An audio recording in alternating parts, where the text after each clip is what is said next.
ओम क्लीं वंदे दयानिधि श्री चरणारविंदम। वर्तमान आम अवधूतर त्रयोदश गुरु हस्ती ठारू कि शिक्षा पाइबा ताहा जानिबा। अवधूत हस्ती ठारू कि शिक्षा लाभ करथिले से कथा आम वर्तमान जानिबा। हस्ती ठारू स्पर्श सुख दोषावह शिक्षा मिले। हस्तीर पंच ज्ञानेन्द्रिय मध्यरु स्पर्श इंद्रिय अधिक शक्तिशाली। तार सही इंद्रिय प्रति अन्य इंद्रिय अपेक्षा अधिक आसक्त थाए। से हस्तिनी को निकटरे पाइले ताठारु स्पर्श सुख पाइबा निमित्त ता निकट को धाई जाए ओ ता प्रति आसक्त होई तार स्नेह रे बांधी होई जाए।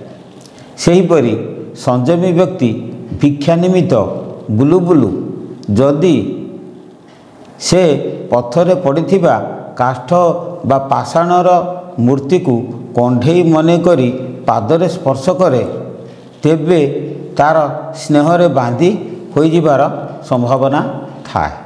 तेणु संयमी व्यक्ति स्पर्श सुखरु दूरेई रहिबा उचित।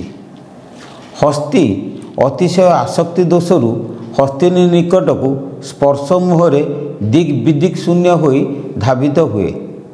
सही समय से तार सम्मुखरे घास द्वारा आच्छादित होइथिबा गर्त मध्यरे पड़ी प्राण हराए।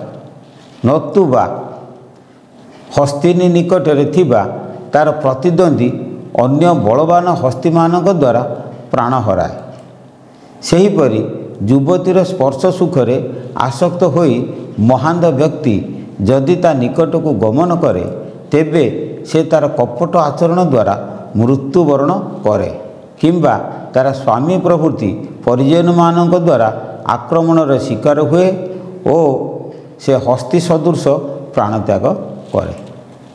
हस्ती ठारू आमको यही शिक्षा मिले कि विवेकी व्यक्ति पर स्त्री को माता सदृश ज्ञान करने उचित, ता प्रति आसक्त होगा अनुचित।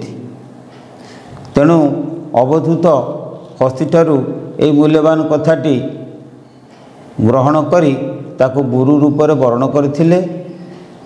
आमे मध्य से कथा को धारण करी ए संसार रे जदि आमे जीवन यापन करिबा आमर बहुत उपकार साधित हब।